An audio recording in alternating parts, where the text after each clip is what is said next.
एक बार एक हाथी एक नदी के पास जाता है और वह हाथी अपनी सूंड से उस नदी का पानी लेता है और अपने ऊपर डाल रहा होता है। वह अपने आप को साफ कर रहा था, वो अपने आप को क्लीन कर रहा था। तो अब सर से लेकर पैर तक वह हाथी अपने आप को पूरा क्लीन कर देता है और पूरा फ्रेश होने के बाद जब वो हाथी एक रास्ते से जा रहा था तो देखता है कि सामने से एक पिग आ रहा है। अब वो जो पिग था वो पूरी तरीके से सर से लेकर पांव तक, ऊपर से लेकर नीचे तक पूरी तरीके से कीचड़ में भरा हुआ था। जब हाथी अपने सामने से उस पिग को आते हुए देखता है तो हाथी जो है वह एक साइड हो जाता है और उस पिग को जाने के लिए रास्ता दे देता है।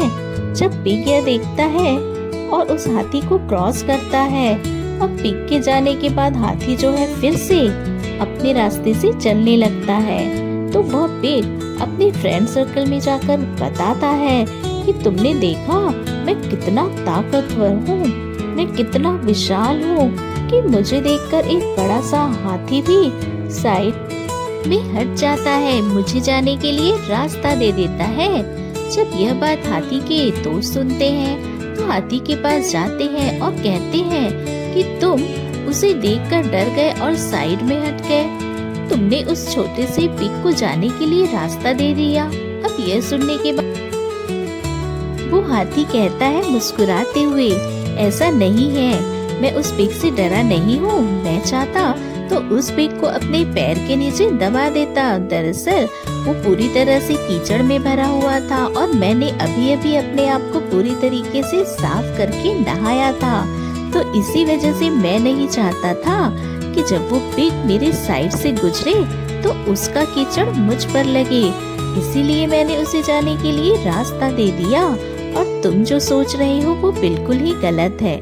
दोस्तों, इस छोटी सी कहानी से हमें यही सीख मिलती है कि हर बात, हर झगड़े पर बहस का जवाब देना जरूरी नहीं होता। कभी कभी चुप रहना, साइड में हट जाना ही सबसे बड़ा जवाब होता है। याद रखिए, किसी ने कहा है कि silence is the best weapon in this world. चुप रहना या खामोश हो जाना इस दुनिया में सबसे बड़ा वेपन है। देखा देखी में नासमझ इंसान से बहस करना बिल्कुल वैसा ही है जैसा कीचड़ में पत्थर मारना। पत्थर चाहे छोटा हो या बड़ा, कीचड़ तो तुम पर ही उछलना है। तो समझदार इंसान वही होता है जो यह समझता है कि सबको समझाना जरूरी नहीं।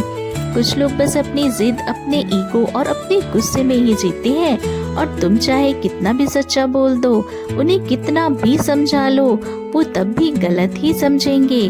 अगर आप इस कहानी को और भी लोगों तक पहुंचाना चाहते हैं तो वीडियो को लाइक करिए ताकि YouTube इस वीडियो को और भी लोगों तक पहुंचाए। कहानी अच्छी लगी हो तो चैनल को सब्सक्राइब जरूर करिए। मिलते हैं अगली बार इसी तरह की कहानी के साथ। Thanks for watching.